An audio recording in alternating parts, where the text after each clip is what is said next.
When I was about 6 years old, my family went on vacation to the beach in Florida.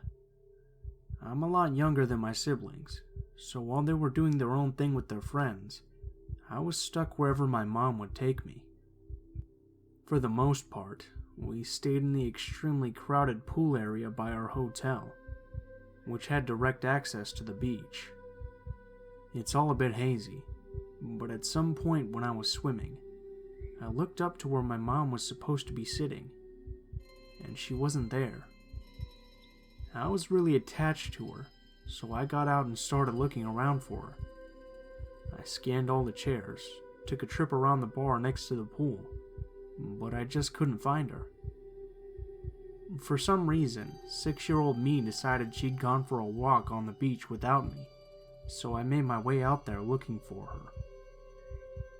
I had walked about half a mile down the beach out of the crowds to a more vacant area, and I just remember starting to cry because I thought I'd never see my mom again. Just as I had basically given up, a woman and man came up to me. They asked me who I was, and if I had had any family nearby. I had told them I was alone and looking for my mother. They said to me that they had seen her, and told me that they would hang out until she came back for me. Well, these people took me about 2 miles away from my hotel. We walked down the beach to a more residential area. They kept insisting that my mom was going to be down on the other end of the beach, and that they were going to take care of me. They tried to get me to build sandcastles with them, and even told me that we could leave to go get dinner and they'd bring me back afterwards. I kept telling them no, and that I really wanted to return to my hotel so that I could go up to my room and check for my mother there. And that's when they got really upset with me. And the woman said to me, "We're going to leave. Go get dinner at our house, and we will bring you back to your hotel afterwards. Got it?" I was starting to get really nervous at this point, so I told them I didn't want to go with them, and that I could walk back to my hotel on my own. The man then said, and I will never forget this, "You're coming home with us for dinner." He said it in one of those creepy do it or you'll die tones. I don't know, it just kind of stuck with me. Lucky for me, I heard my name in the distance. There was a group of people yelling for me. I bolted over to them, and they asked me who I was. When I told them my name, they smiled so big and said, "There are lots of people looking for you." When I turned around to tell the group that a man and woman had been hanging out with me, they were gone. The group, which actually ended up being hotel workers, took me back to my hotel where everyone was waiting. There was a fire truck, an ambulance, and news crews all there, because I had been gone for over half the day. The entire hotel pool area had been shut down in efforts to arrange search parties. My mother was sobbing, and all ended up being okay. When I told the hotel workers what had happened, they were extremely concerned. Apparently not even a week before, a child had gone missing in their beach access area. When the kid was found, he claimed a man and woman had lured him out to their car, where they tried to forcibly take him home with them, and that's when he bolted away and found another family for help.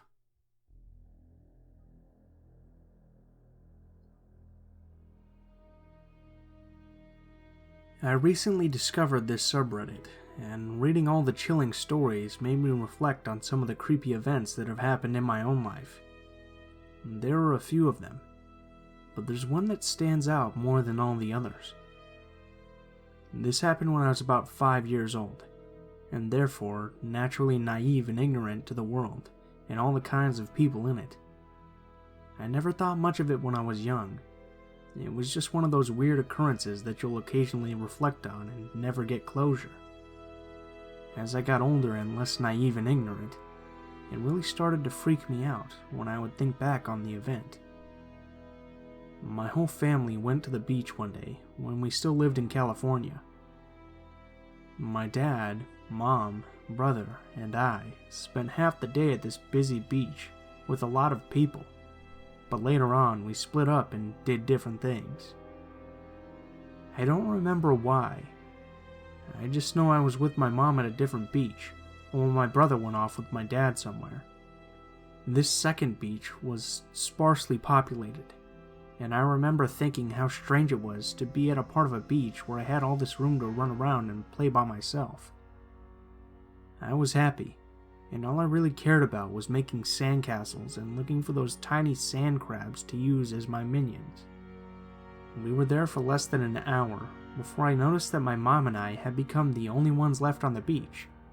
It was getting kind of late in the day, so I suppose that made sense. Until this guy showed up. I don't know where he came from, or how long he'd been there, but every once in a while I would look around and see the same guy, standing the same distance away, and watching me. Sometimes he would be in a different location when I would see him, but always the same distance, and always watching me. I didn't think much of it. My mom, however, was watching him as he watched me.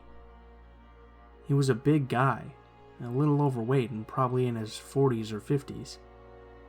I guess that doesn't matter much, but it's all I really remember of him. He didn't creep me out much at the time.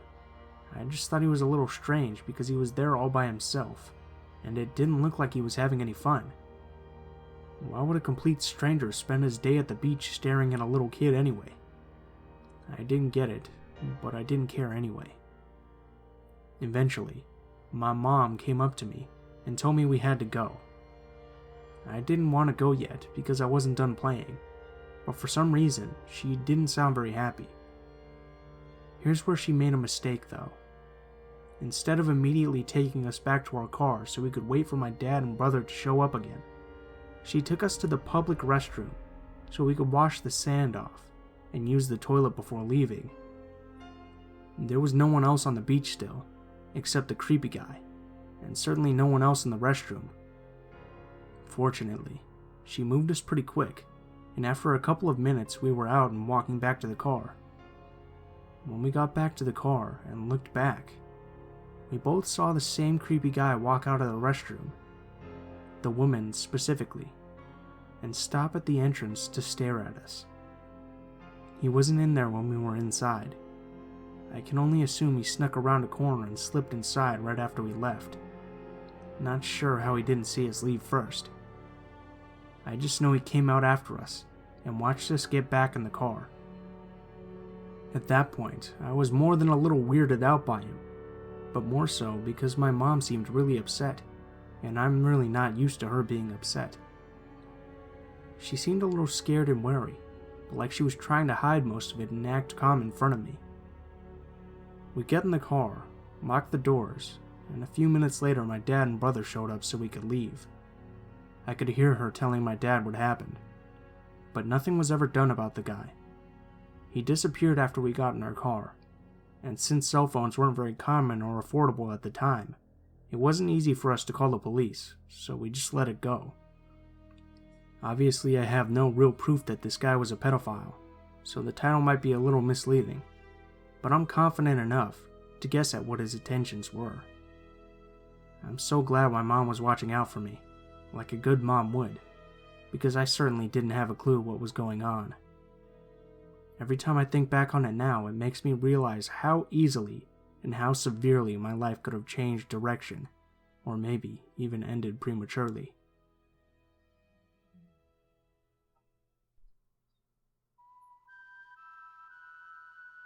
So I had just graduated from high school in June, and about 2 weeks later, some friends and I decided to go camp out on the beach and have a bonfire and whatnot. There were a ton of other people there too, so we weren't too worried about some strange shit happening. A lot of them were still awake at their campsites well into the night, and at this age, no bonfire is complete without lots and lots of pot. So there's 4 of us, and we're hotboxing in the tent. We're really turned up, and we're just munching away on whatever we had while talking and listening to music outside by the fire. 1 a.m. rolls around, and my mom calls me because she suddenly changed her mind and wanted me home. But I was so high, I wasn't really capable of leaving just yet.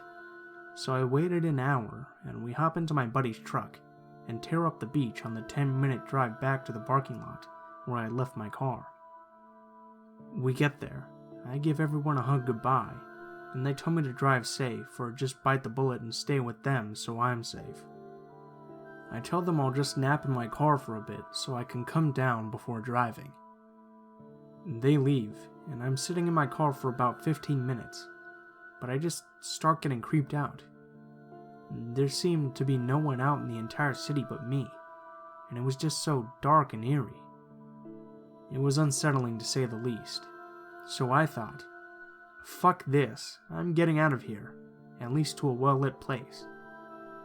I turned on my car and backed out, then started to leave the lot, when I noticed a pair of headlights come on the other end of the lot.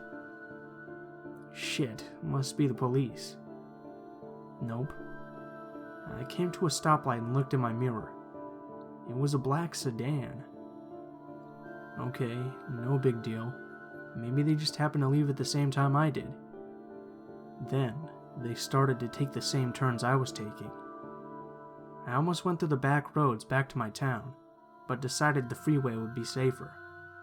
As soon as I was on the ramp, I stomped the gas pedal and was pushing 95, and they kept up.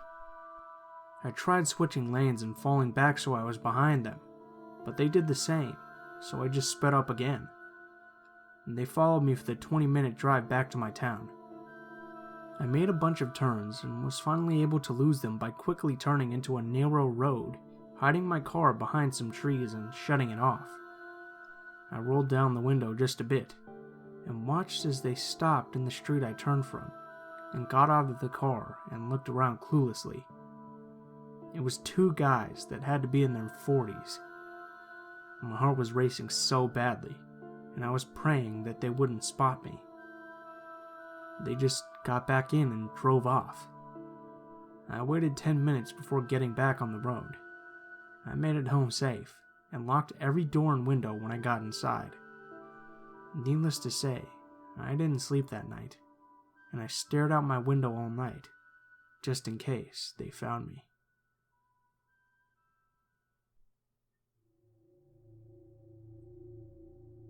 I'm a major fan of this subreddit, and since I've read some pretty good posts on here, I decided that I would add my own.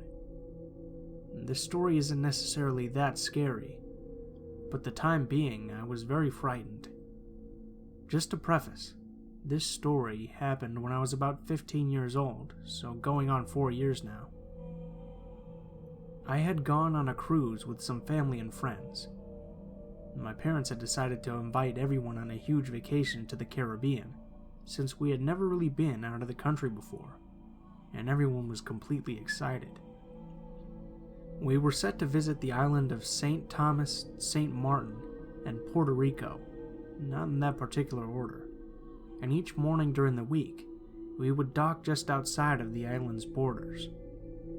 We had decided that on most of the islands we were simply going to walk around the town and maybe get something to eat. But when we heard about Magens Bay in St. Thomas, which was recently voted on Travel Channel as one of the best beaches in the entire world, we knew we had to make an exception and go there. We woke up nice and early, and the sun was just rising up over the beautiful mountains as we made our way to a minibus that was driven by a local. There was no way we could have walked there, as the bay was situated on the other side of the mountain, and the quickest route was directly over it.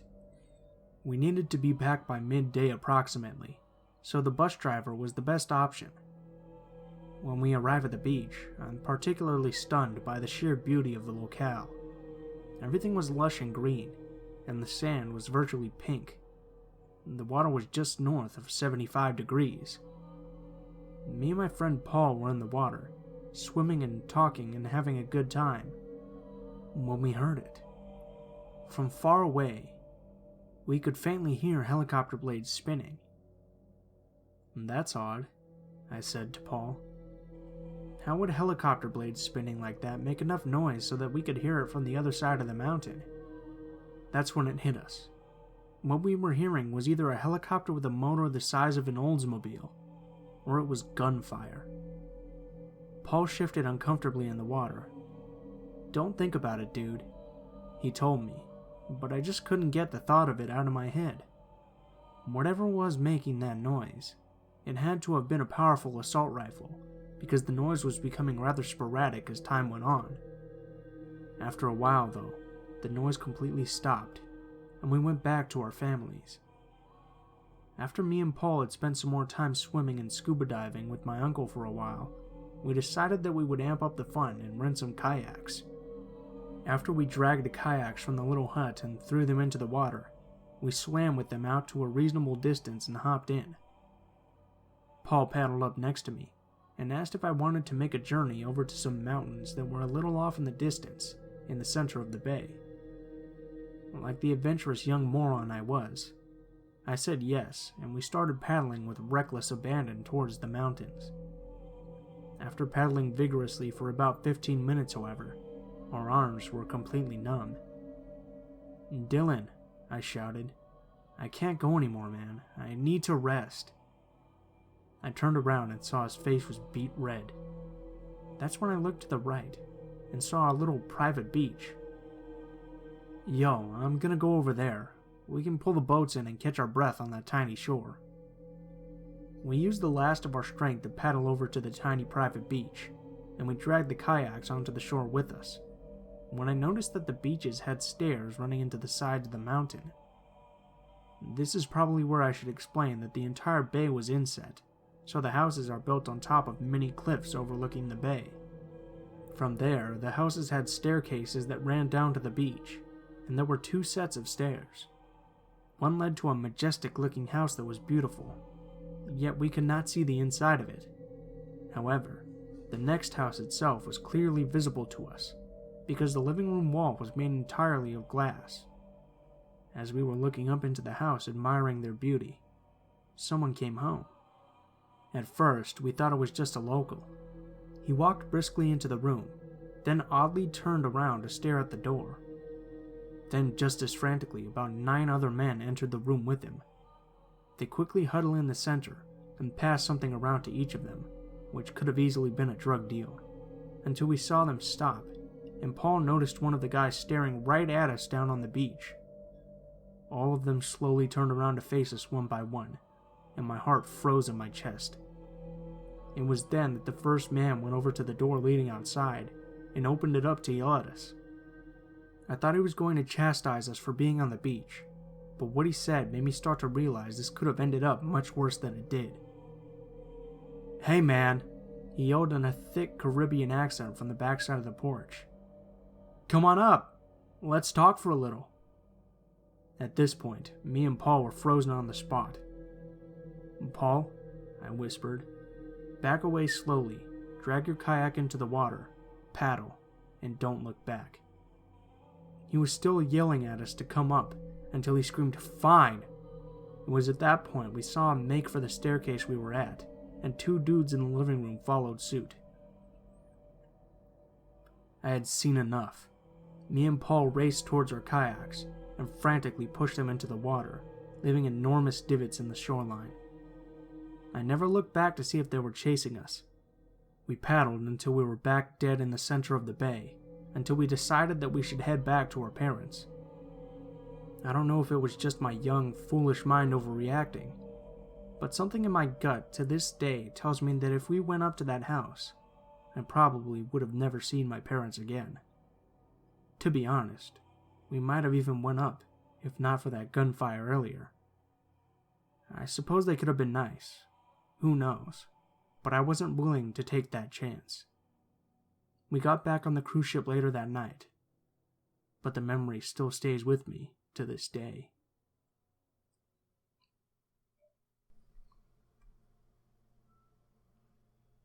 What's up, guys? It's Blue Spooky here. Thank you guys for watching, especially if you made it this far to the end of the video. Before I say anything else, I just want to mention that I've recently done another collab with the Unit 522. I'll leave a link in the description below if you guys want to go check that out and give that some love. And the video is pretty good. I think you guys will enjoy it. As always, links to my social media, including Facebook, Twitter, and my email, will be in the description below. If you'd like to send me a message, or if you have any stories you'd like me to read, or that you'd like to send in, go ahead and shoot me a message on one of those, and I'll try to respond as quickly as possible. If you have any constructive criticism on what I can do to improve, please feel free to leave a comment below, because I'm always looking for ways to improve the channel. Thank you guys so much for watching, and I hope you guys have a great day.